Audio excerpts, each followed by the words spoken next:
नहमदुहु व नुसल्ली व नुसल्लिमु अला रसूलिहिल करीम अम्मा बअद फ़अऊज़ु बिल्लाहि मिनश शैतानिर रजीम बिस्मिल्लाहिर रहमानिर रहीम वलइन अतैतल्लज़ीना ऊतुल किताब बिकुल्लि आयतिन मा तबिउ क़िब्लतक वमा अन्त बिताबिइन क़िब्लतहुम वमा बअदुहुम बिताबिइन क़िब्लत बअज़ वलइन इत्तबअत अहवाअहुम मिन बअदि मा जाअक मिनल इल्मि इन्नका इज़्ज़न लमिनज़ ज़ालिमीन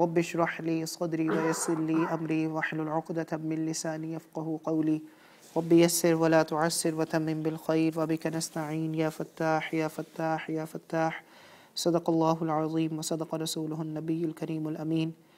अल्हम्दुलिल्लाह, अल्लाह सुब्हानहु व तआला का शुक्र है, अल्लाह ने मुझे और आपको एक दफ़ा फिर से तौफ़ीक नसीब फरमाई है मंगल के दिन यहाँ पर इकट्ठे होने की, कुरान मजीद के दर्स में शरीक होने की। अल्लाह सुब्हानहु व तआला हमारे इस सिलसिले को ता क़यामत कायम व दायम रखे। अल्लाह सुब्हानहु व तआला इस सिलसिले में बरकत नसीब फरमाए, इसको हमारी हदायत का ज़रिया बनाए, इसको हम सब के लिए जन्नत में दाखिले का ज़रिया बनाए। अल्हम्दुलिल्लाह, हमारे यहाँ बैठने का मकसद ये नहीं है कि हम लोगों को दिखा सके कि हमारे पास वक्त है कुरान को समझने के लिए, बल्कि हमारे यहाँ पर बैठने का मकसद ये है ताकि हम ख़ुद कुरान के बारे में सीख सकें कि अल्लाह सुब्हानहु व तआला कुरान में हमें क्या सिखाना चाह रहे हैं, हमसे क्या चाह रहे हैं अल्लाह सुब्हानहु व तआला कि हम अपनी ज़िंदगियों में कुरान को कैसे लेकर आएँ और उसके मुताबिक हम अपनी ज़िंदगियों को लेकर आ सकें। तो अल्लाह से दुआ है कि अल्लाह हमारी नीयतों के अंदर इखलास नसीब फरमाए, हमारे सुनने में इखलास नसीब फरमाए। अगर कोई ऐसा मसला, अगर कोई ऐसी बात हम कुरान मजीद में सुने जो हमारे ज़ाती अफ़आल या अक़वाल या हमारे ज़ाती अग़राज़ के मुखालिफ हो तो हमें बुरी ना लगे, बल्कि हम उसको एक्सेप्ट करें और उसके मुताबिक अपनी करेक्शन करें, उसके मुताबिक अपनी इस्लाह करें और अपनी ज़िंदगी में उसके लाने की भरपूर कोशिश करें। आज की जो आयत है, अल्हम्दुलिल्लाह हमारे साथ ये कई दफ़ा हो चुका हुआ है, ख़ास तौर पर मेरे साथ ये कई दफ़ा हो चुका हुआ है। एक हफ़्ते के दौरान आप सब जानते हैं कि हम इस मस्जिद का हिस्सा हैं और हम कोई आसमान से उतरी मखलूक तो नहीं है, कोई फ़रिश्ते तो नहीं है कि हमसे गलतियाँ सरज़द नहीं हो सकती। हम सबसे गलतियाँ सरज़द होती हैं, उसकी वजह से समटाइम्स कन्फ्यूजन्स क्रिएट होती है, समटाइम्स मिसअंडरस्टैंडिंग्स क्रिएट हो जाती है। लोग बात करना शुरू करते हैं, शायद आप तक ना पहुँचते हो लेकिन मुझ तक वो ज़रूर पहुँचते हैं, मैसेजेस के ज़रिए से, ईमेल के ज़रिए से या फ़ोन कॉल्स के ज़रिए से, और कुछ बातें लेकर आते हैं। बहैसियत इमाम मेरी ज़िम्मेदारी है वो बातें आप तक पहुँचाना, लेकिन एट द सेम टाइम अल्लाह सुब्हानहु व तआला ने अमर बिल मारूफ़ करने का भी एक तरीका बताया है। ठीक है, हमने उस दिन भी ये बात पढ़ी थी, बल्कि पूरा एक जुम्मे का हमने बयान इस पे किया था कि अल्लाह सुब्हानहु व तआला ने इस उम्मत को बाकी उम्मतों पे तरजीह दी है। क्यों? क्योंकि ये उम्मत ऐसी उम्मत है जो अमर बिल मारूफ़ और नही अनिल मुनकर करती है। अमर बिल मारूफ़ क्या है? क्या मतलब है अमर बिल मारूफ़ का? नेकी की तरफ बुलाना। नही अनिल मुनकर के क्या मतलब है? बुराई से रोकना। लेकिन एट द सेम टाइम अल्लाह सुब्हानहु व तआला ने ये नहीं कहा कि आप अमर बिल मारूफ़ ब्लंट होकर करें, आंखें बंद करके जाके टक्कर मार दे किसी को, इस तरह से अमर बिल मारूफ़। अल्लाह सुब्हानहु व तआला कुरान में क्या फरमाते हैं? उदउ इला सबीली रब्बिका बिल हिक्मा, अल्लाह के रास्ते की तरफ बुलाओ हिकमत के साथ। और फिर नबी सल्लल्लाहु अलैहि वसल्लम की मिसाल मैंने आपको दे के समझाया था कि ईसाइयों का जब एक फ़िरका नबी सल्लल्लाहु अलैहि वसल्लम के पास आया नजरान से, और उनकी गर्ज आने की ये थी कि वो नबी सल्लल्लाहु अलैहि वसल्लम को क्वेश्चन कर सके कि आप नबी कैसे बन गए, आपको नबी किसने बना दिया। और दूसरा उनके आने का मकसद ये था कि उनका अपना जो अकीदा है, अपना जो ईसाइयों का अकीदा है, जिसके मुताबिक वो ये कहते हैं कि अल्लाह ने हज़रत ईसा अलैहिस्सलाम को बेटा बना लिया है, उसकी वो तरवीज कर सके, उसको वो तबलीग कर सके। तो इन दो मकासद के लिए वो नबी से मिलने आए थे और नबी ने उसके जवाब में उनको कुछ नहीं कहा। हालांकि वो नबी के पास है, नबी चाहते तो नबी उनको भगा सकते थे, हुश हुश करके भगा देते, जैसे हम करते हैं। अगर हमें बात अच्छी ना लगे, अपने मिजाज के मुताबिक ना लगे, तो हम उसको भगा देते हैं वहाँ से। तो नबी भी ये कर सकते थे, क्योंकि उनका अकीदा वो अकीदा है जो अल्लाह को बहुत ज़्यादा नापसंद है। जो ईसाइयों का अकीदा है कि अल्लाह ने बेटा बना लिया है, ये वो अकीदा है जो अल्लाह को बहुत नापसंद है। तो इस अकीदे के साथ जब वो नबी सल्लल्लाहु अलैहि वसल्लम से मिलने आए थे तो नबी के पास ये इख्तियार था कि वो उनको वहाँ से भगा देते, लेकिन नबी ने ना सिर्फ उनको अपने पास रखा, मस्जिद नबवी में जगह दी, बल्कि उनसे ये बात भी कही कि अगर आपने अपनी इबादत करनी है तो कहाँ पे करें, मस्जिद नबवी में करें। वो लोग देखें, अल्लाह सुब्हानहू व तआला फरमाते हैं कि आदम का बेटा मुझको गाली देता है, आदम का बेटा मुझको गाली देता है। गाली कैसे देता है? वैसे नहीं जैसे हम एक दूसरे को गालियां देते हैं। आदम का बेटा मुझे गाली देता है कब? जब वो मेरे साथ किसी को शरीक करता है, लेकिन मैं फिर भी उसको माफ कर देता हूं और उसकी दुआओं को कबूल कर लेता हूं। अब जो ये ईसाई का फिरका है, ईसाइयों का जो फिरका है, जब वो इस बात की बात करते हैं कि अल्लाह ने बेटा बना लिया है तो अल्लाह के साथ शरीक किया, तो ये इसी तरह से हो गया जैसे वो अल्लाह को गाली। तो जो लोग अल्लाह को गाली दे रहे हैं, नबी सल्लल्लाहु अलैहि वसल्लम उनको अल्लाह के घर में इबादत करने की इजाज़त दे रहे हैं। ये है अमर बिल मारूफ का सही करने का तरीका। ये नहीं कि आपने आंखें बंद की, गाय बैल की तरह जाके सींग किसी के अंदर मार दिया और कहा मैं तो अमर बिल मारूफ कर रहा था। नहीं, अमर बिल मारूफ करने का एक तरीका है। बहरहाल हम कुरान मजीद की जिन आयात को आज पढ़ने लगे हैं, अल्हम्दुलिल्लाह इनका कनेक्शन जुड़ता है इन सारी बातों के साथ। 2-4 चीज़ें हैं मैं आपके साथ शेयर करना चाहता हूँ आज, लेकिन पहले हम दर्स समझेंगे, मुख्तसर सा है, लंबा नहीं है। उसके बाद उन 2-4 चीज़ों पर आएंगे इंशाल्लाह, और विद दलाइल अपने ख्याल। देखें, जब अल्लाह का दीन आ जाता है तब मेरा ख्याल कोई माने नहीं रखता, तब लतीफ़ साहब का ख्याल कोई माने नहीं लगता, तब हाजी इब्राहिम साहब का या हाजी नज़ीर साहब का या हाजी अमीर साहब का ख्याल कोई माने नहीं रखता। हम चाहे किसी पोजीशन में भी हो दुनिया के अंदर, हम चाहे सदर हो, चाहे वज़ीर आज़म हो, चाहे मेयर हो, चाहे जो मर्जी हो, हमारे अपनी राय, हमारे अपने ज़ाती ख्यालात फिर कोई माने। जब अल्लाह का दीन आ गया तो उसका एक बाकायदा वर्डिक्ट है, उसका एक फ़ैसला है, और वो फ़ैसला अल्लाह ने दिया है, अपने नबी के ज़रिए दिया है। तो फिर जब वो फ़ैसला सामने आ जाता है तो फिर हमें क्या करना है? समीअना व अतअना, हमने सुन ली, हमने मान ली, फिर हमने अपनी आगे से दलील नहीं देने, बल्कि अपने अफ़आल को उसके मुताबिक करने की कोशिश करना। बहरहाल आपको पता है कि किबले की बात चल रही है। अल्लाह सुब्हानहू व तआला ने उम्मत मुहम्मदिया को हुक्म दिया है कि अपने चेहरे को बैतुल मक़दस से हटाकर बैतुल्लाह की तरफ फेर लो। किबला फिर गया है, वही वाक़यात चल रहे हैं, वही कहानी चल रही है पिछले 2-3 दरसों से कि अल्लाह सुब्हानहू व तआला ने फरमाया कि अब बैतुल मक़दस आपका किबला नहीं है, अब आपका किबला बैतुल्लाह है। इस पर क्या इतराज़ात उठते हैं? इस पर मुशरिकीन ने या मुनाफिकीन ने या यहूदो नसारा ने क्या सवालात उठाए, वो हम सारा करते चले आ रहे थे। अब ये आखिरी मजमून है, ये जो अब हम आयात पढ़ने लगे हैं ये एंड बात है, इख्तितामी बात है, और इसमें अल्लाह सुब्हानहू व तआला ने पहले तो दलाइल के जरिए जवाबात दिए कि अगर वो आप पर यह सवाल उठाते हैं कि पहले आपका किबला बैतुल मक़दस था, अब आपका किबला क्या हो गया? बैतुल्लाह हो गया, ये कैसे हो गया? कल को आप कहेंगे हमारा किबला कुछ और है। तो अभी अल्लाह सुब्हानहू व तआला ने इनके तमाम एतराज़ात के जवाबात दलाइल के साथ दिए, अपनी किताब के अंदर दिए। अब अल्लाह सुब्हानहू व तआला बता रहे हैं कि आप इनको कितने भी जवाबात दे दें, जो मर्जी कर लें, इन्होंने आपकी बात नहीं मानी, क्योंकि ये जिद पे अड़े हुए हैं। और अल्लाह बता रहे हैं कि ये जिद पे कैसे अड़े हुए हैं। जरा देखिए गौर से, तर्जुमा देखिए। हम जिन आयात की आज तिलावत करेंगे और जिनको समझने की कोशिश करेंगे वो सूरतुल बकरा की आयत नंबर 145 है और आयत नंबर 146, 145 एंड 146। अल्लाह सुब्हानहू व तआला फरमाते हैं नबी सल्लल्लाहु अलैहि वसल्लम को इन आयात के अंदर, वला इन अतैतल्लज़ीना ऊतुल किताब बिकुल्ली आयतिन, अगर आप एक एक आयत कुरान मजीद की हर आयत इन लोगों के पास ले जाए जो अपने आप को अहले किताब कहते हैं, जो अपने आप को कहते हैं कि अल्लाह ने हमें किताब दी थी। वो कौन लोग हैं? यहूदो नसारा, ईसाई और यहूदी। अल्लाह फरमा रहे हैं कि अगर आप उनके पास कुरान मजीद की हर आयत भी लेकर पहुंच जाए, दलील दें उनको हर तरह से कि हमने किबला क्यों बदला है, मा तबिउ किबलतक, ये आपके किबले की पैरवी करने वाले नहीं हैं। चाहे आप इनको 100 दलाइल दें, चाहे आप इनको 1000 दलाइल दें, आप इनके पास कुरान की एक एक आयत लेके चले जाए, हर दलील इनको समझाने की कोशिश करें, फिर भी ये आपकी बात मानने वाले, मा तबिउ किबलतक, ये आपके किबले की इत्तबा करने वाले, आपके किबले को फॉलो करने वाले नहीं है। वमा अंत बिताबिइन क़िबलतहुम, और आज के बाद अल्लाह सुब्हानहू व तआला नबी सल्लल्लाहु अलैहि वसल्लम को कह रहे हैं आज के बाद आपने भी इनके किबले की पैरवी नहीं करनी। इनका किबला कौन सा था? मुसलमान किस तरफ मुख करके नमाज पढ़ रहे थे? बैतुल मक़दस की तरफ। आज के बाद आपने बैतुल मक़दस की तरफ रुख करके नमाज, इससे इशारा मिल गया कि आज के बाद क़यामत तक के लिए आपका किबला क्या है? बैतुल्लाह है। समझ आ गई बात? आगे अल्लाह सुब्हानहू व तआला फरमा रहे हैं वमा बअज़ुहुम बिताबिइन क़िबलत बाज़, ये सिर्फ आपसे नहीं मुखालफत कर रहे हैं, ये जो यहूदी हैं या ईसाई हैं, ये सिर्फ मुसलमानों से मुखालफत नहीं कर रहे, बल्कि इनके अंदर आपस में भी इख्तिलाफ है। वमा बअज़ुहुम बिताबिइन क़िबलत बाज़, इनमें से बाज़ के किबलों को मानते हैं, बाज़ के किबलों को नहीं मानते। इनका इख्तिलाफ सिर्फ आपसे नहीं है, इन यहूदियों का और ईसाइयों का इख्तिलाफ सिर्फ इनमें आपस में भी इख्तिलाफ है। यहूदियों का किबला बैतुल मक़दस, ईसाइयों का किबला मशरिक की तरफ था। ईसाइयों ने अपना किबला मशरिक की तरफ, तो इनका आपस में भी इख्तिलाफ है। ये सिर्फ आपसे इख्तिलाफ नहीं कर रहे, आप तो चलो अब कॉमन एनिमी बन गए ना, आप तो मुश्तरका दुश्मन बन गए, लेकिन इनका आपस में भी पहले से इख्तिलाफ था।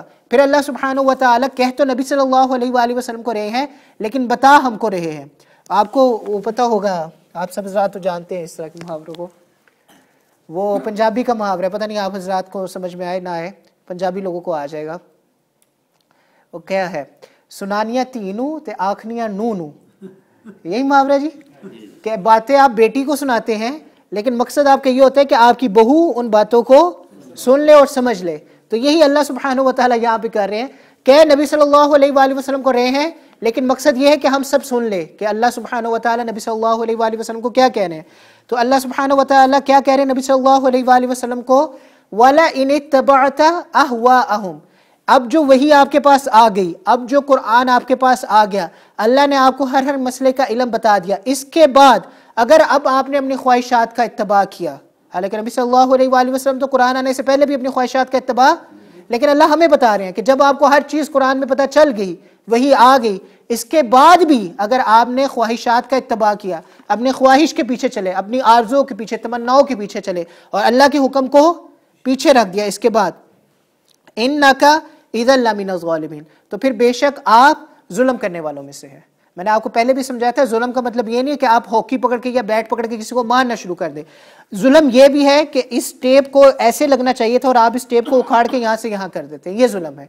अरबी के अंदर जुल्म की तारीफ ये है कि आप चीज़ को उसकी जगह पर ना रखे, ये जुल्म की तारीफ है। तो अल्लाह सुब्हानहू व तआला फरमा रहे हैं कि आप सबके ऊपर जिम्मे था कि जब वही आ गई, वही को मान के चलो। अब जब आप वही को नहीं मान के चल रहे तो आप जालिम हो। जालिम का मतलब यहाँ पे ये नहीं कि आप किसी को मार रहे हैं या किसी के ऊपर जुल्म कर, जालिम आप खुद हो अपनी जात के साथ, क्योंकि आपकी जात के लिए अल्लाह ने वही उतारी थी, आपने वही को साइड पर रखा और अपनी ख्वाहिशात को आगे रखा और उसके पीछे चलना शुरू कर दिया। अब जिद की एक और मिसाल दे रहे हैं, पता है ना आपको कि ये यहूद व नसारा इतने जिद्दी हैं कि आप इनको हर हर आयत भी बताएं तब भी ये आपकी बात मानने वाले नहीं है। अब अल्लाह एक और जिद की मिसाल दे रहे हैं कि ये जिद्दी कितने ज्यादा हैं। अल्लाह सुब्हानहू व तआला क्या आगे फरमा रहे हैं, देखें जरा, अल्लज़ीना आतैनाहुमुल किताब यअरिफूनहु कमा यअरिफून अबनाअहुम, ये जो लोग अहले किताब है ना, जो यहूदी ईसाई हैं, ये आप नबी सल्लल्लाहु अलैहि वसल्लम को ऐसे ही पहचानते हैं जैसे अपने बेटों को पहचानते हो, जैसे आप सब अपने बेटों को पहचानते। कभी आपको गलती लग सकती है, कभी आपको इस बात की गलती लग सकती है कि ये मेरा बेटा नहीं और ये मेरा बेटा है, कभी आप कंफ्यूज हो सकते हैं अपने बच्चों के दरमियान। आप पक्के हैं, श्योर हैं, आपको पता है कि अगर शाज मेरा बेटा तो मेरा बेटा शाज ही है, मुझे इसमें गलती नहीं लग सकती किसी भी तरह से। तो आपको कभी अपने बच्चों में गलती नहीं लग सकती। इसी तरह से इनको भी गलती नहीं लग सकती थी कि ये नबी अल्लाह के नबी है। इनको पता था कि ये अल्लाह के नबी हैं, लेकिन सिर्फ अपनी जिद की बुनियाद पर वो नबी मुझसे आपसे बेहतर जानते थे कि ये अल्लाह के नबी है जिनको किताब दे दी गई थी। व इन्न फरीक़म मिनहुम लयक्तुमूनल हक़, आगे देखिए क्या कह रहे हैं, इनमें से एक फरीक ऐसा है, इनमें से एक ग्रुप ऐसा है, लयक्तुमूनल हक़, वो हक को छुपाते हैं, वहुम यअलमून, इस बात के बावजूद कि वो हक को जानते हैं। एक तो है कि आप हक को छुपा रहे हैं, आपको पता ही नहीं है हक क्या है, एक है कि आप हक को छुपा रहे हैं इस बुनियाद पर कि आप हक को जानते हैं और आप चाहते हैं कि लोगों तक हक ना पहुंच जाए। तो अगर इमाम हक को छुपाएगा तो इमाम भी इसी कैटेगरी के अंदर आ जाएगा। तो इसलिए ज़रूरी है ये बात, कुछ बातें समझ लीजिए, दो चार बातें ज़रा आजकल मंजरे आम पे आई है और काफ़ी फ्लोट कर रही हैं, इधर उधर जा रही है।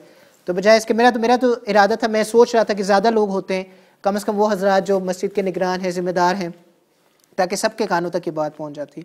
देखें, एक सहाबी थे, नबी सल्लल्लाहु अलैहि वसल्लम की खिदमत में तशरीफ़ लाए, इस्लाम कबूल किया। नबी सल्लल्लाहु अलैहि वसल्लम ने उनको दीन के बारे में बताना शुरू किया कि आपको किस मौके पे क्या करना है, कौन सी दुआ पढ़नी है, कौन सी दुआ नहीं पढ़नी। और नबी सल्लल्लाहु अलैहि वसल्लम ने उनको हदीस सिखाई कि हक़्क़ुल मुस्लिमी अलल मुस्लिमी खम्सुन, मुसलमान के मुसलमान पर 5 हक है। मुसलमान के मुसलमान पर रद्दुस सलाम, जब कोई आपको सलाम करे उसका जवाब देना, ये वाजिब। व इयादतुल मरीज़, जब कोई बीमार हो उसकी इयादत के लिए जाना, उसका ख्याल रखना।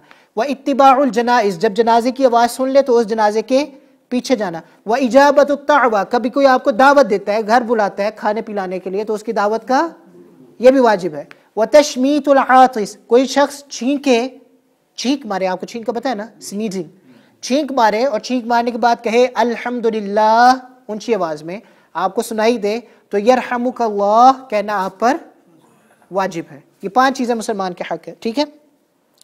अब जब इन सहाबी को नबी सल्लल्लाहु अलैहि वसल्लम ने ये बात सिखाई ना, तो उनको समझ में आ गया जब भी कोई छींक मारेगा तो मुझे क्या कहना है, यरहमुकल्लाह। तो वो गए मस्जिद नबवी नमाज पढ़ने। नमाज के दौरान सहाबी सारे सफ़ों में खड़े थे, किसी ने छींक मार दी तो उन्होंने नमाज में ऊंची आवाज में कह दिया यरहमुकल्लाह। तो जो सारे सहाबा नमाज में खड़े थे, उस जमाने में ये फर्ज नहीं था कि आप नमाज के अंदर इधर उधर देख नहीं सकते, ये सारे बाद में कवानीन आते रहे हैं साथ साथ वक्त के साथ साथ। तो जब उन्होंने ऊंची सारी यरहमुकल्लाह कहा तो सारे सहाबा ने मिलके उनको ऐसे करके देखना शुरू कर दिया कि ये क्या कर रहा है, हैरानगी से देखना शुरू कर दिया। तो उन्होंने नमाज में कहा कि भाई मुझे क्यों देख रहे हो, मैंने क्या गलती कर दी है, उन्होंने नमाज में ही कह दिया और नमाज पूरी डिस्टर्ब हो गई। जब नमाज खत्म हुई तो नबी सल्लल्लाहु अलैहि वसल्लम के इल्म में ये बात थी कि ऐसा हुआ है। नबी सल्लल्लाहु अलैहि वसल्लम मेंबर पे तशरीफ ले गए। नबी सल्लल्लाहु अलैहि वसल्लम ने नमाज के आदाब सिखाए और उसके बाद उन सहाबी का ये कहना है कि मैंने नबी सल्लल्लाहु अलैहि वसल्लम से बेहतरीन मुबल्लिग कोई नहीं देखा। क्यों? क्योंकि उन्होंने मुझे पॉइंट आउट नहीं किया, मसाइल को समझाते हुए उन्होंने मुझे पॉइंट आउट नहीं किया कि यार तूने ये गलती की थी, इस मसले को समझ ले। आपको मैं जो बात समझाना चाह रहा हूं वो ये है कि जब भी मसाइल को समझाया जाता है, किसी एक आदमी को फिगर आउट करके या उसको पॉइंट आउट करके नहीं समझाया जाता। क्यों? फिर वो बंदा समझता है कि शायद मुझे तजलील करने के लिए या मेरी जलालत करने के लिए या मुझे बेइज्जती करने के लिए ये समझा रहे। हालांकि ये बात नहीं होती। दीन के मसाइल जितने एक शख्स के लिए जरूरी है उतने मेरे और आपके लिए भी जरूरी है। तो मेरा और आपका सबका समझना बहुत ज्यादा उस चीज के लिए जरूरी है। दूसरी बात यह है अमर बिल मारूफ करने का तरीकाकार है। अल्लाह की तरफ बुलाने के लिए हिकमत बहुत ज्यादा जरूरी है। आप सब हजरात के इल्म में है कि हम यहाँ पर इशा की नमाज पढ़ने लगे थे और उस टाइम किबले का मसला उसी रोज पेश आया। हमने अपना रुख बदल लिया उस वक्त उसी चीज में। नमाज हालांकि हम सीधा पढ़ने लगे थे, लेकिन चूंकि 2-3 लोगों का एक उनका कंफर्ट लेवल नहीं था, वो मुतमईन नहीं थे, बाकी सारे मुतमईन थे कि अगर हम टेढ़ा भी पढ़ ले तो कोई फर्क नहीं पड़ता, क्योंकि उन सबके इल्म में था कि किबला हकीकत में टेढ़ा है, जो कि मेरे इल्म में पहले नहीं था। हकीकत में उन सबके इल्म में था कि किबला टेढ़ा है और उन सबको कोई एतराज नहीं था कि वो टेढ़े होकर नमाज पढ़ लें। लेकिन 2-3 लोग ऐसे थे जिनको एतराज था सीधे होकर नमाज पढ़ने में। तो उन 2-3 लोगों को अकोमोडेट करने के लिए हम नमाज के अंदर ही फिर गए थे। अगर आप सबको वो सिचुएशन याद हो। अमर बिल मारूफ करने का जो मैं आपको तरीका समझाना चाह रहा हूं वो ये है कि उसके अंदर कोई ना कोई हिकमत वाज़े होती है, जिस हिकमत की बुनियाद पर आप अमर बिल मारूफ करते हैं। अगर आप फिक की किताबें उठाएं, फिक की जिसे हम इंग्लिश में कहते हैं जूरिस्प्रूडेंस, अगर आप उसकी किताबें उठाएं और फिर आप प्रिंसिपल्स ऑफ इस्लामिक जूरिस्प्रूडेंस की किताबें उठाएं, असूलुल फिक की किताबें उठाएं, उसमें एक चीज है, एक टर्म है, एक इस्तिलाह है जिसको हम बार बार यूज करते हैं और वो होती है मसालते आम्मा, लोगों का ख्याल रखना। और इसको एक हैसियत हासिल है दीन के अंदर, फिक के अंदर इसको एक हैसियत हासिल है कि अगर आपको शरीयत सहूलत फराहम करती है तो आप उस सहूलत में रहते रहते लोगों का ख्याल रख सकते हैं। लेट से आपके पास नमाज पढ़ने का जो टाइम है वो 1:30 बजे से लेकर 4:30 बजे तक है, 3 घंटे का टाइम है। आप ये जानते हैं कि 1:30 बजे नमाज का टाइम शुरू हो जाता है और 4:30 बजे, अब ये 3 घंटे है आपके पास। आप देखिए कि कब ज्यादा से ज्यादा लोग नमाज में शरीक हो सकते हैं और उसके मुताबिक आप नमाज का टाइम सेट कर देंगे। अब ये जो चीज आप कर रहे हैं, नमाज का टाइम लोगों की सहूलत के मुताबिक सेट करें, ये दलील आपको कहां से मिलती है? कुरान में अल्लाह ने कहा आपको या नबी ने कहा आपको? कहां से ये दलील मिली? कुरान में तो ये इन्नस्सलात कानत अलल मुमिनीना किताबन मौकूता, नमाज को उनके टाइमों पे पढ़ा करो। हदीस में भी अल्लाह नबी सल्लल्लाहु अलैहि वसल्लम ने आपको फरमाया 3 चीजों में देर ना करो, जनाजा जब उसका वक्त हो जाए, नमाज जब उसका टाइम हो जाए और औरत जब उसके जोड़ का खामद मिल जाए, उसका निकाह फौरन कर दो। ये 3 चीजों में कभी तो आपको इन अहदीस से या इन आयात से कहीं पे ये बात समझ में नहीं आ रही कि अगर आपके पास 3 घंटे का टाइम हो तो आप दरमियान का कोई टाइम सेलेक्ट करके और उसमें नमाज पढ़ ले। क्यों? क्योंकि उसमें ज्यादा से ज्यादा लोग शरीक हो सकते हैं। आयात से और हदीस से आपको यही समझ में आ रहा है कि जल्द अज जल्द नमाज पढ़ लो। क्या मैं सही कह रहा हूं या गलत कह रहा हूं? लेकिन उसके बावजूद हुक्म किस बात का है कि नमाज को उस वक्त पे सेट करो जब ज्यादा से ज्यादा लोग जमात में शरीक हो। ये दलील आपको कहां से मिलती है? ये दलील आपको फिक की किताबों में मिलती है, जहां पर यह हुक्म आता है मसालते आम्मा का कि सब लोगों की मसलतों का ख्याल रखो। इसीलिए जहन में यह रखा जाए कि जब कोई शख्स ऐसी बात कर रहा है जो खिलाफ शरअ है या जो नाजायज है, तो बजाय इसके कि आप उसको पिन पॉइंट कर मारें या उसको पिन पॉइंट कर कर आप उसके सामने कोई ऐसी बात रखें, आप उसको ऐसे तरीके से तबलीग या तरवीज करने की कोशिश करें कि वो प्यार मोहब्बत से उस बात पर आ जाए। पहली बात यह है कि हम पहले भी ये बात पढ़ चुके हैं सूरह बकरा में, मैं मसाइल की तरफ आ रहा हूँ, ये तमहीद बांध कर हम सूरह बकरा में पढ़ चुके हैं कि अल्लाह सुब्हानहू व तआला फरमाते हैं वमन अज़लमु मिम्मन मनअ मसाजिद अल्लाह, उस शख्स से जालिम कौन होगा जो अल्लाह को लोगों को मस्जिद में आने से रोकता हो। ये आयत आपने पढ़ी थी, और इस आयत में आपने ये भी पढ़ा था कि मस्जिद में आने से रोकने से मतलब सिर्फ ये नहीं है कि आप दरवाजे पे डंडा लेके खड़े हो जाते हैं और आप लोगों को कहते हैं अंदर नहीं आ सकते, ये मतलब नहीं है। मस्जिदें क्यों बनाई जाती है? मस्जिदें क्यों बनाई जाती है? अल्लाह का जिक्र, अल्लाह का जिक्र करने के लिए। कुरान मजीद के अंदर अगर आप देखें सूरतुल जिन के अंदर, सूरतुल जिन में अल्लाह सुब्हानहू व तआला फरमाते हैं कि मसाजिद बनाने की वजह जिक्रुल्लाह है। अल्लाह का मसाजिद बनाने की वजह और एक्टिविटीज़ नहीं करना, नात खानी के मुकाबले कराना नहीं है, या औरतों को अकोमोडेट करना हो, या इस चीज़ के लिए प्रेशराइज होना हो कि औरतों को अकोमोडेट करने के लिए एक ही कमरे में इकट्ठे कर दिया जाए, ये नहीं है मसाजिद बनाने का मसला। मसाजिद बनाने का हुक्म इसलिए है कि आप अल्लाह के जिक्र को, बार बार लोग आपसे पूछेंगे, मैं आपको बताऊं जो निगरान हज़रात हैं आप लोगों से बार बार पूछा जाएगा मस्जिद क्यों बनाई थी? मस्जिद इसलिए बनाई थी ताकि इसमें अल्लाह के जिक्र को आबाद किया जा सके, यही मस्जिद बनाने का हुक्म है। इसके अलावा और कोई मस्जिद बनाने का हुक्म नहीं है। हाँ, कम्युनिटी सेंटर्स आप बना रहे हैं तो फैसिलिटीज़ दें, जिम की दें फैसिलिटी, आप जिस मर्जी चीज़ की चाहे फैसिलिटी दें। मस्जिद किस लिए बनाई है? अल्लाह का जिक्र। अल्लाह का जिक्र कब होगा? जब आप अल्लाह के जिक्र करने के लिए जो तमाम शराइत है, तमाम हुदूद है, तमाम आदाब है, उसको बुरोकार रखते हुए अल्लाह का जिक्र करें। अगर आप अल्लाह का जिक्र भी कर रहे हैं और अल्लाह के हुक्मों को भी तोड़ रहे हैं, तब अल्लाह के जिक्र करने का कोई फ़ायदा नहीं है। बहरहाल मस्जिद के अंदर जो आने से लोगों को रोकता हो वो अल्लाह के नज़दीक सबसे बड़ा जालिम है। इसके अंदर ये बात भी शामिल है कि लोग नमाज पढ़ रहे हैं और आप ठट्ठे मार रहे हैं और लोगों की नमाज उससे डिस्टर्ब हो रही है, तब भी आप इस कैटेगरी के अंदर शामिल। अगर आप इस कैटेगरी में तब भी शामिल हो जाते हैं अगर लोग नमाज पढ़ रहे हैं और आप ऊंची ऊंची कुरान की तिलावत कर रहे हैं, इस बुनियाद पर भी आप इस कैटेगरी के अंदर शामिल हो जाते हैं। लेकिन समझना इस बात को है अगर कोई शख्स नमाज पढ़ रहा है, 2 लोग बैठ के कुरान मजीद पढ़ रहे हैं या 5-6 लोग बैठ के कुरान मजीद पढ़ रहे हैं, आपने ये मसला उन तक कैसे पहुंचाना है? ये बात जो अभी मैं और आप समझने की कोशिश कर रहे हैं, हमने ये मसला उन लोगों तक कैसे पहुंचाना है, क्योंकि उनके नजदीक वो जो काम कर रहे हैं वो सवाब का काम है। क्या कर रहे हैं? वो बातें कर रहे हैं। अगर कोई शख्स बातें कर रहा हो ना, आप उसको रोकेंगे उसे समझ आ जाएगी। लेकिन अगर कोई शख्स कुरान पढ़ रहा है और आप उसे कहते ओए कुरान ना पढ़, ऐसे ही अगर आप उसे कह देते कुरान ना पढ़, वो कहेगा क्यों ना पढ़ूं भाई, मैं मस्जिद में बैठूं अल्लाह का जिक्र कर रहा हूं, क्यों ना करूं।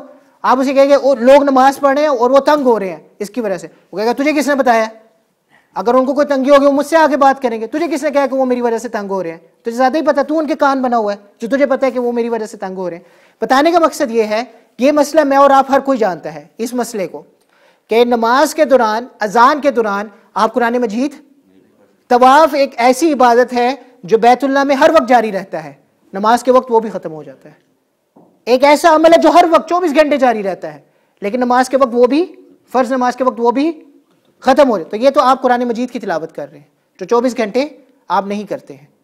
तो बहरहाल मैं आपको ये बताना चाह रहा हूँ कि मस्जिद के अंदर अदाब में से एक अदब ये है कि जब आप मस्जिद के अंदर होते हैं, इसमें मैं भी शामिल हूँ, इसमें आप सब शामिल है, कहीं ना कहीं कभी ना कभी हम लोग कुछ ऐसा करते हैं जिसकी वजह से नमाजियों की नमाज में खलल। लेकिन उस खलल को रिमूव करने का तरीका क्या है कि आप खड़े हो जाएंगे और आप गुस्से में अगले को समझाएंगे बात। अगर आप गुस्से में अगले को बात समझाएंगे तो वो तो समझने वाला, जैसे मैं आपको समझाने की कोशिश कर रहा था कि अल्लाह कुरान में क्या फरमा रहे हैं, उदउ इला सबील रब्बिका बिल हिकमा, अल्लाह के रास्ते की तरफ भी बुलाना है। तो अब आप मुझे ये बताएं कि अगर आप किसी को खाने की दावत देते हैं, आप उसे कहते हैं आ रोटी खा ले मर जा, या आप उसे कहते हैं भाई आओ रोटी खा लो, आप एक अच्छे काम की दावत दे रहे हैं, आप उसे रोटी खिला रहे हैं, एक अच्छे काम की दावत दे रहे हैं। अगर आप उसे कहें आ ठूस ले रोटी, तो वो नहीं खाएगा आके, हालांकि आप उसको दावत दे रहे हैं।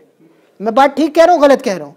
हालांकि आप उसे खाने पे बुला रहे हैं, आप उस पर एहसान कर रहे हैं कि आप उसको खाना खिला रहे हैं। लेकिन अगर आप उसको दावत इस तरीके से कहेंगे कि आ ठूस ले आके रोटी, तो वो नहीं खाएगा। लेकिन अगर आप उसे कहें भाई आओ मेरे साथ खाना खा लो, तो वो आके खाना। इसी तरह से आप मसला बता रहे हैं अगले को, लेकिन अगर आप उसे पॉइंट आउट करके ऊंची आवाज में गुस्से के साथ ऐसे मसला बताएंगे कि जैसे आप बहुत अच्छे और वो बहुत बुरा है, तो वो मसला नहीं समझेगा, वो रद्द अमल के तौर पर आप पर भी बातें करेगा। और तू क्यों इतनी ऊंची ऊंची बातें करता है, यार नहीं उस दिन तू ठट्ठे मार रहा था, यार नहीं उस दिन तू ये कर रहा था, वो आपको भी ये बातें सुनाएगा। लेकिन अगर आपको मसले की नौयत का पता है, आप तन्हाई में जाकर उनको खड़ा करके कहते हैं कि मुझे लोगों से पता चला है कि वो नमाज पढ़ते हैं तो उनको थोड़ा सा खलल होता है। आप लोग जब नमाज या कुरान पढ़ रहे हो तो आवाज़ को थोड़ा धीमा कर लें, या जब नमाज पढ़ें तो ना पढ़ा करें, उसकी वजह से मुझे भी आसानी होगी, दूसरे लोगों को भी, तो वो मसला समझ लेगा। आप ये छोटे छोटे बच्चे होते हैं ना, कितने सेंसिटिव होते हैं, अगर आप इनको पब्लिक के अंदर, आप इनको सबके सामने इनको इंसल्ट करें तो ये आपकी बात नहीं समझते, ये और स्पॉइल हो जाते हैं और ज़्यादा ख़राब। लेकिन अगर आप बच्चे को अपने पास बिठा लें और उसको प्यार से बात समझाएं, वो फ़ौरन आपकी बात समझ जाएगा, ना सिर्फ समझेगा, उसके दिल में आपके लिए प्यार पैदा हो जाता है। आज ही हमारी क्लास में एक लड़का है, बड़ा प्यारा, हाजी अमीर साहब उसे जानते हैं, बड़ा अच्छा बच्चा है, उसका नाम अयान है, वो बहुत अच्छा बच्चा है, लेकिन आज उसका मूड नहीं था पढ़ने का, तो वो कभी किसी को तंग कर रहा था, कभी किसी को तंग कर रहा था। अब मैं अगर चीख मार के उसको उस टाइम इंसल्ट कर देता तो उसने और तंग करना शुरू कर देना था। मैं उसकी साइकी समझ गया हूँ। उसको जब मैंने अपने पास बुलाया तो थोड़ी देर आके बैठा, मैंने उसे कुछ भी नहीं कहा, थोड़ी देर आके बैठा, फिर खुद ब खुद मेरी टांग पे सर रखकर वो लेट गया, खुद ब खुद लेट गया। थोड़ी देर लेटने के बाद उसने कहा, मौलाना मेरे पास करने को कुछ नहीं है, मैं क्या करूँ? तो मैंने कहा ये अपना सबक पढ़ लो और सबक याद कर लो। तो उसने उठा और सबक पढ़ना शुरू कर दिया। अब जो मैं उससे चाहता था वो मैंने उससे करवा लिया, लेकिन बेइज्जती करके नहीं, उसकी इज्जत करके। तो मैं आपको ये बताना चाह रहा हूँ कि मसला जब आप किसी को कन्वे कर रहे हैं, एक्चुअली असल में आप उस पर एहसान कर रहे हैं कि आप उसको मसले का इल्म दे रहे हैं, आप उसे ठीक बात करवाएं। लेकिन इस एहसान को आप ऐसे नहीं कर सकते, जब आप रोटी के लिए किसी को बुलाए तो आप कहें कि आजा खा ले मर जा।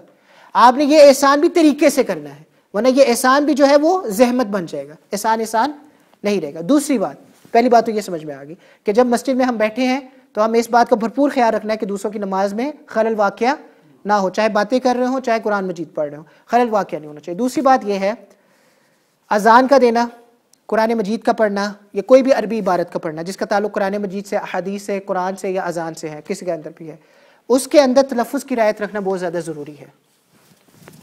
उसमें तलफ़्फ़ुज़ की रियायत रखना बहुत ज़्यादा, अगर आप तलफ़्फ़ुज़ की रियायत नहीं रखते हैं तो आपके लिए जो चीज़ आप कर रहे हैं, अजान दे रहे हैं, कुरान पढ़ें, वो आपके लिए वबाल बन जाएगा। उसका आपको सवाब नहीं होगा, बल्कि उसका आपको गुनाह होगा। एक तो यह है ना कि आपको मस्जिद में फैसिलिटी ना मिलती हो अपना तलफ़्फ़ुज़ ठीक करने की, तो फिर तो आप कहें कि ये मेरे पास फैसिलिटी नहीं है और मैं तलफ़्फ़ुज़ ठीक नहीं कर सकता, तो बराए मेहरबानी मुझे कुछ ना कहें।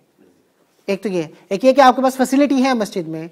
एक हमारे हाजी नूरुल्लाह साहब हैं, वो भी इस टाइम बैठे होते हैं, इशा के बाद बैठते हैं। आप मुझे भी कह सकते हैं, मैं भी हर टाइम आपके लिए हाजिर हूँ। आप एक वक्त मुकर्रर करें, आपके मौलाना हमने आपसे तलफ़्फ़ुज़ सीखना है, आपको इस टाइम यहाँ पे होना है। अगर मैं यहाँ पे नहीं होता तो आपको इजाज़त है आप दूसरी मस्जिदों में जाकर नमाज़ पढ़े और उन मौलानाओं से जाकर आप कुरान मजीद सीखना शुरू कर दें। आपको इस मस्जिद में आने की फिर कोई ज़रूरत नहीं है।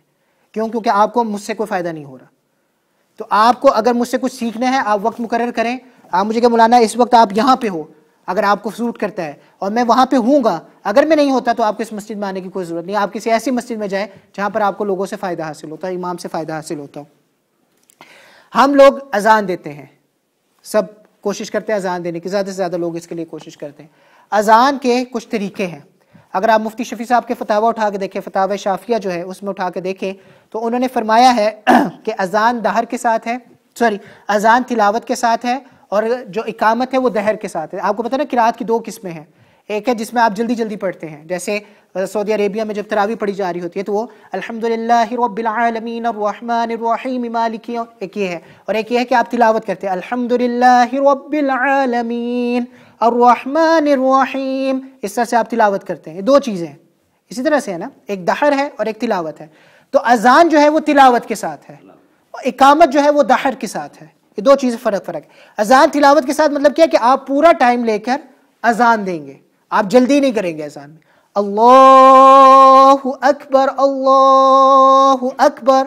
दूसरी बात, अजान के अंदर वक्फ है और इकामत के अंदर भी वक्फ है, ये याद रखिएगा दोनों चीज़ों। वक्फ से क्या मुराद है? आप कभी ये नहीं कह सकते अल्लाहु अकबर रुल्लाहु अकबर, ऐसे नहीं अजान देनी। आप दोनों को मिला सकते हैं, लेकिन वक्फ के साथ। अल्लाहु अकबर, अल्लाहु अकबर, समझ में आ गई बात? अकबर, अकबरुल्लाह नहीं कहना, अकबर एंड देन अल्लाहु अकबर। इसी तरह इकामत में अल्लाहु अकबर, अल्लाहु अकबर, अल्लाहु अकबर, अल्लाहु अकबर, अशहदु अल्ला इलाहा इल्लल्लाह, अशहदु अल्ला इलाहा इल्लल्लाह। इनको मिला जरूर सकते हैं, लेकिन वक्फ के साथ। बात समझ में आ रही है? एक को दूसरे के साथ आपने लफ्जों को आपस में नहीं जोड़ना, वक्फ के साथ आप इनको मिला सकते हैं। दूसरी बात यह कि जितना आप एक को लंबा कर रहे हैं उतना ही आपको दूसरा को लंबा करना। ये नहीं कि आपके अल्लाहु अकबर, नहीं, एक को जितना लंबा उतना ही दूसरे को लंबा। ये 3 चीजें मैंने आपके सामने रख दी। अजान तिलावत के साथ, अजान तिलावत, इकामत लाहत के साथ। अजान और इकामत दोनों के अंदर वक्फ करना है, लफ्जों को आपस में जोड़ना।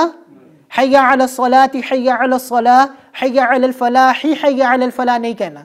हय्या अला सलाह हय्या अला सलाह हय्या अला फलाह हय्या अला फलाह, इस तरह से आपने अजान को कहना है। तीसरी बात ये, जब आप अजान दे रहे हैं, बहुत ज़्यादा ज़रूरी है इस बात को, जुम्मे में भी लोग अजान देते हैं, वैसे भी अजान देते हैं। जब भी आप अजान दे रहे हैं, आपके लफ्ज़ बहुत क्लियर होने चाहिए। आपके लफ्ज़, आपका तलफ़ुज़, आपका एक्सेंट, आपकी प्रोनाउंसिएशन बहुत क्लियर होनी चाहिए। क्यों? क्योंकि आप नमाज को रिप्रेजेंट कर रहे हैं। एक इमाम नमाज को रिप्रेजेंट करता है, एक मुअज्जिन अजान को रिप्रेजेंट करता है, अजान को। अब अगर आप ये कहते हैं अशहदु अन्ना मुहम्मदर रसूलुल्लाह, बिल्कुल ठीक। लेकिन अगर आप कहते हैं अशहदु अन्ना मुहम्मदर रसूलुल्लाह, अब आपने पढ़ा ठीक है, लेकिन नून को आपने, जो कि अक्सर लोग कर देते हैं, नून को आपने लंबा कर दिया। अब आपको मैं मतलब ज़रा समझाने की कोशिश करता हूँ, फिर आप खुद ही नतीजे पे पहुँच जाइएगा, कंक्लूजन पे पहुँच जाइएगा। अशहदु अन्ना मुहम्मदर रसूलुल्लाह का मतलब मैं गवाही देता हूँ कि मोहम्मद सल्लल्लाहु अलैहि वसल्लम अल्लाह के रसूल। अशहदु अन्ना मुहम्मदर रसूलुल्लाह नाउज़ु बिल्लाह, मतलब मैं गवाही देता हूँ कि अन्ना, मैं बजाते खुद मोहम्मद हूँ जो कि अल्लाह का रसूल हूँ। अब आप अजान दे रहे हैं, लेकिन आप वो कलमात कह रहे हैं जिसकी वजह से आप मरज़ई बन रहे हैं, कादियानी बन रहे हैं, कि आप नबूवत का दावा कर रहे हैं, जानते हो अनजानते। ठीक है, तो हर लफ्ज़ बहुत ज़्यादा क्लियर होना चाहिए। बाकी जो आपको मैंने बताया, जो तरतीब अजान की होनी चाहिए वो, और ये सिर्फ अजान में नहीं है, ये कुरान में भी है। अब आप कुरान भी पढ़े, मैंने आपको मिसालें दी थी। देखिए 2 लफ्ज़ हैं, हाजी मीर साहब जानते हैं क्योंकि ये सऊदी अरब में रह कर हैं। एक है कल्ब, एक है क़ल्ब। एक है कल्ब, एक है क़ल्ब। कल्ब किसे कहते हैं? कुत्ते को। क़ल्ब दिल को। अब आप काफ को काफ और काफ को काफ बना दें, दोनों का माना फ़र्क। आप कहना दिल चाह रहे हैं, लेकिन आप कल्ब कह देते हैं तो वो कुत्ता बन जाएगा। आप कहना कुत्ता चाह रहे हैं, अगर आप कल्ब कह देते हैं तो वो दिल बन जाएगा। स्लाइटली चेंज है, लेकिन उसकी वजह से पूरा माना। अल्हम्दुलिल्लाहि रब्बिल आलमीन, अल्हम्दु हा, अगर आप हम्दु, तमाम तारीफ़ें अल्लाह के लिए। अल्हम्दु हा मीम दाल, हम्द, तमाम हलाकतें अल्लाह के लिए। इहदिना सिरातल मुस्तकीम सिरातल लज़ीना अनअमता अलैहिम, ता ज़बर ता, अनअमता। आप कह दे अनअमतु, सिर्फ आपने ज़ेर को पेज से बदल दिया। मतलब क्या है? ए अल्लाह सीधा रास्ता दिखा उन लोगों का रास्ता जिन पर आपने इनाम किया। अनअमता, आपने इनाम किया। अनअमतु अलैहिम, ए अल्लाह सीधा रास्ता दिखा उन लोगों का रास्ता जिन पर मैंने इनाम किया। स्लाइटली चेंज है, लेकिन पूरा मीनिंग चेंज। ना सिर्फ मीनिंग चेंज, बल्कि शिर्क, नमाज पढ़ने का सवाब नहीं बल्कि गुनाह, अजान देने का सवाब नहीं बल्कि गुनाह। अब दूसरी बात यह है कि जो हजरात तलफ़ुज़ अच्छी तरह जानते हैं, और वो जानते हैं मैं किसकी बात कर रहा हूँ, जो हजरात तलफ़ुज़ अच्छी तरह जानते हैं और वो मस्जिद में भी हर टाइम पहले बैठे होते हैं, उनकी अब ये जिम्मेदारी है कि जब तक किसी दूसरे का तलफ़ुज़ ठीक नहीं होता वो स्पीकर पकड़े और अजान दें। वो और मैं और हर जो बंदा जो जानता है कि ये बंदा तलफ़ुज़ ठीक तरह से नहीं पढ़ रहा, और मैं और वो उसको रोक नहीं रहे, हम भी बराबर के गुनहगार हैं। अपनी अजान को ठीक कीजिए और फिर जितनी मर्जी अजान दीजिए। अपने कुरान को ठीक कीजिए, फिर जितना मर्जी ऊंची ऊंची कुरान पढ़िए, बल्कि खुद भी ठीक कीजिए और आगे चल के लोगों के भी अजान को और कुरान को और किरात को। और आपके पास ये फैसिलिटीज़ हैं। मेरे फजर में आने से पहले 2 बुजुर्ग बैठ के कुरान पढ़ रहे होते हैं, मेरे इशा के बाद जाने के बाद भी 2 बुजुर्ग बैठ के कुरान पढ़ रहे होते हैं। अगर बुजुर्गों के पास इतना टाइम है तो मेरे आपके पास इतना टाइम क्यों नहीं है? आप मुझे बता दीजिए, मुझे वजह बता दीजिए, समझा दीजिए। वो बुजुर्ग हजरात जो माशाल्लाह अब 70 तक पहुंच चुके हैं, 70 के 80 साल, 70 तक पहुंच चुके हैं, अल्हम्दुलिल्लाह 70 क्रॉस कर चुके हैं। अल्लाह ने उनको तौफीक दी है इशा के बाद बैठकर आप 1 घंटा आधा घंटा प्रैक्टिस करने की, सुबह 5:30 बजे यहाँ पर पहुँच प्रैक्टिस करने की। अल्हम्दुलिल्लाह, अल्लाह उनको जज़ाए खैर दे। अगर वो अपने औकात में से वक्त निकाल सकते हैं तो मैं और आप क्यों नहीं निकाल सकते? तो अपनी तस्बीहात, अपने कुरान मजीद को, अपनी अजानों को, अपनी नमाज़ों को दुरुस्त करिए, क्योंकि आप ये वो काम है जो हर रोज़ कर रहे हैं और करते चले आ रहे हैं, लेकिन इनको दुरुस्त नहीं कर पा रहे। एक शर्म है, एक झिझक है। देखिए, मैं पैदा हुआ था तो मुझे कुछ नहीं पता था, मैंने चीज़ें सीखी हैं। 25 साल का 26 साल का होने के बावजूद, हर चीज़ सीखने के बावजूद आज भी जब मैं कुरान पढ़ता हूँ तो कई मौके ऐसे आते हैं जिस पे मैं गलती कर बैठता हूँ। आपको पीछे से ही सुनने वाला उसे पता हो कि मैं कब गलती कर बैठता हूँ। कई मौके ऐसे आते हैं कि मगर हालांकि 26 साल की प्रैक्टिस है, मैंने और कुछ सीखा नहीं है ज़िंदगी में, मैंने यही चीज़ें सीखी हैं, फिर भी मेरी गलती है। तो आप क्या एक्सपेक्ट करते हैं कि अगर आप जो दुनिया के बाकी उलूम में माहिर है अल्हम्दुलिल्लाह और आपने दुनिया में बाकी चीज़ों को ज़्यादा टाइम दिया है, आपका क्या ख्याल है? मुझे बहुत सारे लोग हैरान की होती है, डिफेंड करते हैं अपनी गलतियों को। देखिए, आप मुझे ये ना आके बताइएगा कि मौलाना हमारा लहजा ऐसा है, हमने बचपन से ऐसे पढ़ा है। दुरुस्तगी और ठीकपन आप में आ सकता है। मैंने कल हाजी नज़ीर साहब का कुरान सुना है, 1 महीने के मुकाबले में इनमें बहुत ज़्यादा इंप्रूवमेंट है अल्हम्दुलिल्लाह, बहुत ज़्यादा इंप्रूवमेंट है, थोड़ी भी नहीं है।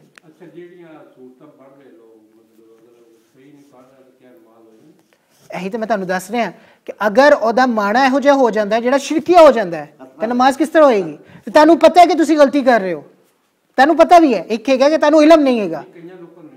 नहीं क्यों नहीं पता? देखो मेरी गल सुनो, एक हुन मैं तेरे सामने गल करती, हुन ਤੁਹਾਨੂੰ इलम आ गया, ठीक है ना, तो पता चल गया। तो हर इमाम अपनी मस्जिद ਦੇ ਵਿੱਚ, मैं जो तो पाकिस्तान ਦੇ ਵਿੱਚ ਹੈਗਾ था, जुम्मे का वक्त थी, आपको समझ नहीं, शायद मैं पाकिस्तान में था, जुम्मे का वक्त था, जुम्मे के दिन आपको पता है मसाजिद पाकिस्तान में कैसे भरी होती हैं।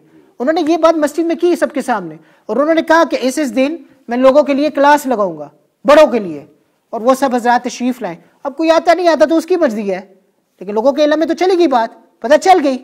अब वो ना दुरुस्त करे तो अलग बात है। देखिए अल्हम्दुलिल्लाह हमारे यहाँ हर चीज़ का टाइम निकलता है, जब इस चीज़ की बात आती है तो हम सब सुस्त हो जाते हैं, बाकी हर चीज़ का टाइम निकलता है। तो इस चीज़ के लिए अपने आप को आमादा करना है, तैयार करना है, उसके अलावा इसका नहीं बढ़ता। मुझे आप यकीन माने, एक पता नहीं वो खातून है कि वो भाई है, अगर वो भाई है तो उसको मुझसे मिलना चाहिए, मैंने उससे कहा भी आप मुझसे मिलो, वो मिलता नहीं है। हर जुम्मे को वो कोई ना कोई मैसेज करता है, हर जुम्मे को, कि फ़लानी अज़ान ठीक थी, फ़लानी ख़राब थी, फ़लानी अज़ान ठीक थी, फ़लानी ख़राब थी। अब देखें, बज़ाते खुद मैं किसी का दिल नहीं दुखाना चाहता। अगर मैं किसी को यार आपकी अज़ान ठीक नहीं है, तो वो शायद ये समझेगा कि मैं किसी एक पर्टिकुलर पार्टी से बिलोंग करता हूँ और मैं दूसरी पार्टी वाले को तंग कर रहा हूँ। हालांकि मेरा किसी पार्टी से कोई ताल्लुक नहीं है, मेरा किसी पार्टी से कोई ताल्लुक नहीं है। मेरे लिए सब काबिल एहतराम है, सब इज्जत वाले हैं, सब मेरी इज्जत करते हैं, मैं सबकी इज्जत करता हूँ अल्हम्दुलिल्लाह। और हम एक दूसरे की इज्जत दीन की बुनियाद पर कर रहे हैं। ना आप मेरा ग्रोसरी का सामान लेकर आते हैं, ना मैं आपका ग्रोसरी का सामान लेकर आता हूँ। हम लोग एक दूसरे की इज्जत सिर्फ और सिर्फ दीन की बुनियाद पर कर रहे हैं। तो मुझे ये मत बताइएगा कि लहजा ऐसा है। मेरा दोस्त बुल्गारिया का, इधर एक लड़का बुल्गारिया का आया हुआ था जमात के साथ, और जब वो इंग्लिश बोलते तो आप सुन लिया करें, वो बुल्गारिया का और हर चीज़ को वो बौ बौ करके बोलते हैं, हर चीज़ को। लेकिन जब वो कुरान पढ़ेगा, जब वो अरबी बोलेगा, तो आप उसमें और अरब में पहचान नहीं कर सकते। क्यों? क्योंकि उसने ट्रेन किया है अपने आप को।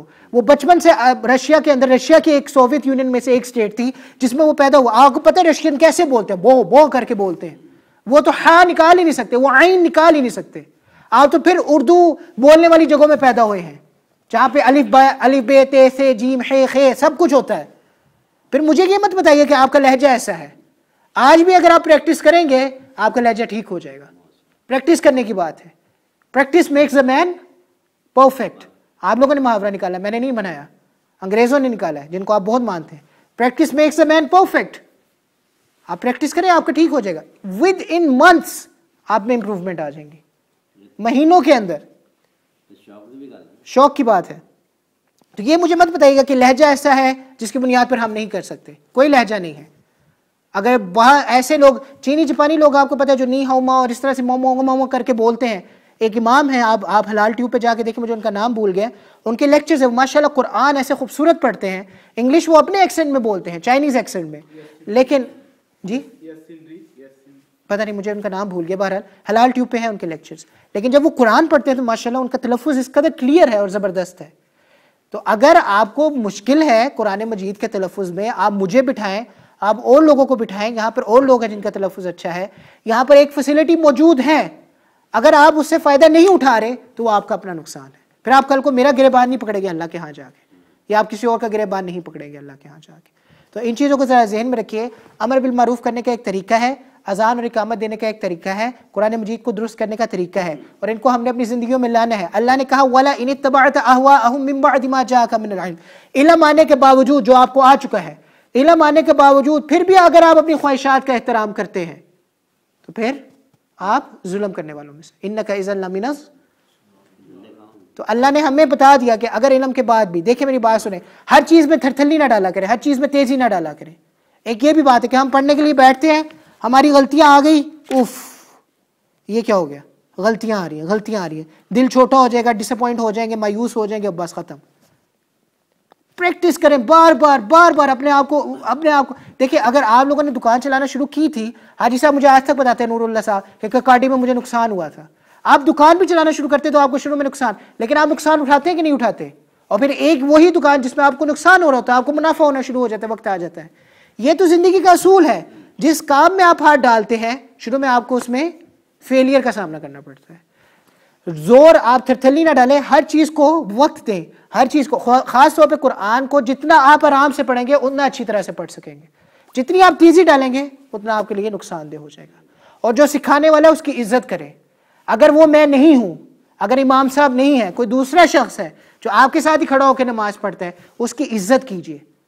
ये ना समझे कि ये अपनी तरफ से चौधरी बनता है और हमारी गलतियां हमें निकालता है, ये मत समझिए। उसको इल्म है, उसको मैंने इजाजत दी है, तभी वो आपको सिखा रहा है, अदरवाइज वो नहीं सिखाएगा। हाँ उनकी भी गलतियां आती हैं, मैं ये नहीं कहता उनकी भी गलतियां, जब मैं भी उनका सुनता हूं उनकी भी गलतियां आती हैं, जब वो मेरा सुनते हैं मेरी भी गलतियां आती हैं, लेकिन फिर भी रिलेटिवली वो हमसे बेहतर जानते हैं, उनको ज्यादा पता है मध्य मुत्तसिल मुनफसिल का।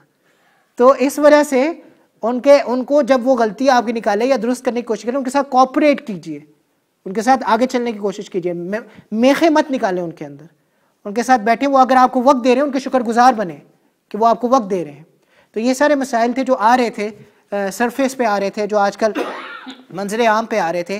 देखिए वक्त निकाले, आपके पास वीकेंड्स होते हैं, आप बेशक हफ्ते में एक दिन निकाल लें, लेकिन वक्त निकालिए, अपने कुरान को दुरुस्त कीजिए, अपनी अजानों को दुरुस्त कीजिए। ये मसाजिद आप लोगों के लिए ही बनी है, इससे आपको नफ़ा उठाना है। 5 वक्त की नमाज़ पढ़ के जाना बहुत अच्छी बात है, लेकिन इसके अलावा भी कुछ मकासद है जो आपको हासिल करने हैं इस मस्जिद से।